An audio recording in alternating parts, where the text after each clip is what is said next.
Michael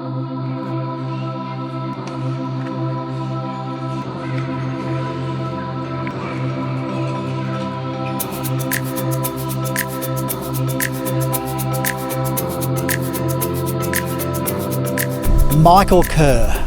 Well, Michael, where did you grow up? Where did you spend your young years?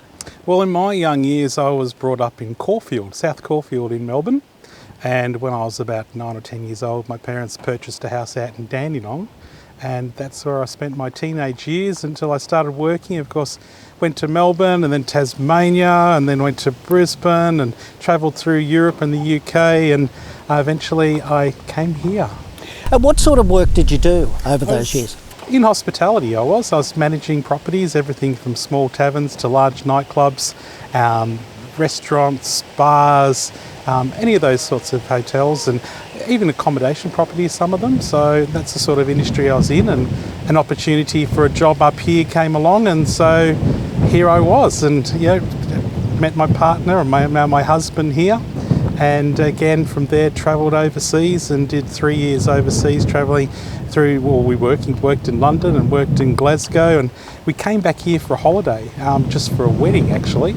And we got here and thought, what on earth are we doing living over there when we could be living in paradise here in Douglas? What was the thing that got you? What was that light bulb moment you said, I want to stay here? It was everything about the place, the environment, it was the weather, it was the people, the community, all those things, and we just felt like we fitted in, and that's where we wanted to be, and so we made that decision to make this our home.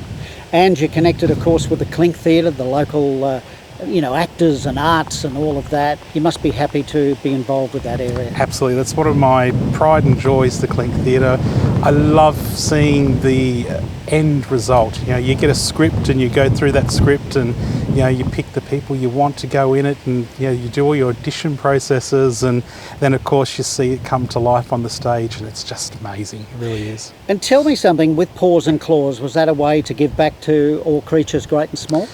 It was, I was working at the time in between elections at Target, and I had this lady come into me. She burst into tears and said, "We need help, there's no place for the animals." And that just won me over there and then, and it was a case of, this is a really worthy cause and I want to help it. And from there I've been part of that organisation, struggling to make sure we find somewhere for those animals to live. Michael, you went into council. Why did you do that? I operated the coffee shop in Port Douglas for many years, and we were always talking about what we needed to do here, and they kept pushing me, you should be running for council, you should be running.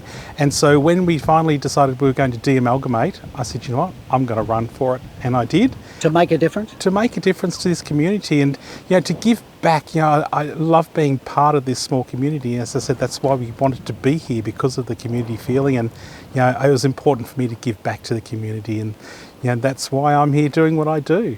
And then you went for the top job. You were elected and became... Of course, I became the mayor of one of the most beautiful, wonderful places in the world. Why wouldn't you be? Exactly.